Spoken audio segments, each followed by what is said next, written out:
Kid puts him out of his misery.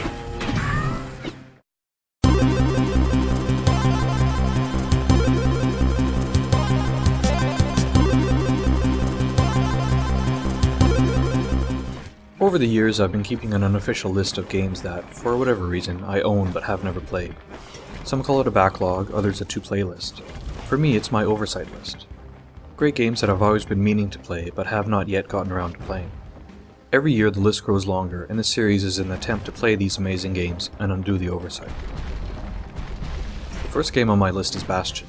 Developed by Supergiant Games and published almost 3 years ago by Warner Bros. Interactive, Bastion is a 2D isometric adventure platformer.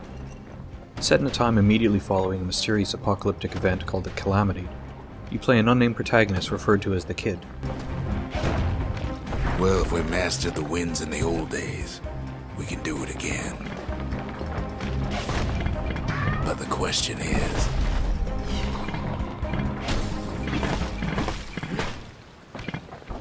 who else could have taken the core?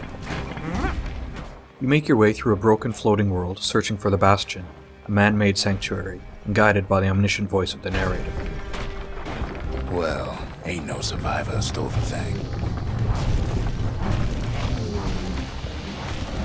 Scumbag ate it by mistake. I've had Bastion for over 2 years. I bought it with a number of other brilliant games in the humble indie bundle 5. I'd heard that Bastion was amazing and wanted to try, so I installed it, played for about 20 minutes, and promptly put down the controller. I didn't pick it up again for more than a year. I found the game beautiful and intriguing, but other games called to me, including some of the other games in the bundle, like Braid and Limbo. No matter what other games I played, Bastion was in the back of my mind, and I always intended to open my indie folder and load the game back up. It took some time, but that's what I finally did. So what made me sit down and play through Bastion properly? Turns out it was another of Supergiant's games, their new release Transistor. I really liked the look of the isometric art, mix of turn-based and real-time combat, and compelling world. I decided that I should play through Bastion before even thinking of starting Transistor, so I loaded up Bastion, started a new game, ignoring the 20 minutes of progress I'd made oh so long ago, and committed myself to finally crossing the game off my Oversight list. I was immediately struck again at how beautiful Bastion is. The art style, setting, and animation is all well crafted and polished. The more I play of it, the more I stop seeing Bastion as a cute little indie title. There is a surprising amount of depth to both the gameplay and the story. The most prominent and memorable element of Bastion is the narrator Rux, voiced by Logan Cunningham. Rux provides omniscient real-time narration that changes depending on the kid's actions.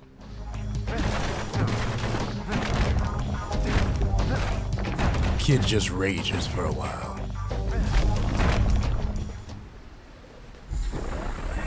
Know what's better than having a slinger pistol in a fight?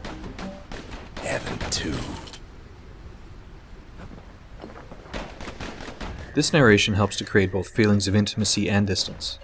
We know the narrator is speaking directly to us, the player, but he's also kept at arm's length to the kid. Although we meet Rux, the character in the game, he seems different to the all-knowing and all-seeing narrator. Beyond the complex interaction of narrator and gameplay, Bastion presents a remarkably deep combat system. The combat reminded me a lot of the Dark Souls series, albeit translated to a 2D isometric view. You've got 2 attack types, a shield for defense and parrying, a roll ability, and refillable health drinks. You can customize your loadout, choosing between a number of different ranged and melee weapons. You upgrade your weapon skills, often choosing between damage and critical hit bonuses. There's a lot of room in Bastion to find your ideal playstyle, and that's what I love most about the game. I ended up choosing a shotgun and hammer combination, a good mix of range and close-quartered attacks that served me well. The boss fights, though not nearly on the same difficulty level as Dark Souls, take strategy and planning in order to successfully maneuver the different weak points. Along with the finely balanced combat, Bastion also excels in gameplay pacing. For the most part, the stages are all a perfect length, neither too short nor long. The only time I thought a stage went on too long was during my first Memories encounter. I eventually realized, however, that they're designed to be an endurance round where you fight off wave after wave of enemies. The city's unwanted things all met their end in the yard. Folks who fouled up will do their time here, smashing things to bits. The quicker they worked, the sooner they could go. The core game isn't too long, but this is supplemented by a good number of weapon challenge stages called Proving Grounds. Essentially, these are time attack rounds that help you get used to the different weapon abilities and offer upgrade items as rewards. As well, once you finish the game, you can restart New Game Plus mode that adds new upgrades and skill unlocks.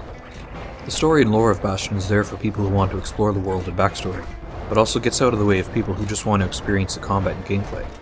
The ending even offers different choices, something that helps greatly with character and story investment. Supergiant have found a good mix that caters to all player types, even including a no-sweat mode for players of all ages, or for people who just want to experience the world. I'm glad I finally played through Bastion. Even looking past the beautiful visuals, excellent gameplay, world-class narration, and amazing soundtrack, the game itself is loads of fun to play. Everything works so well together to deliver a truly memorable experience.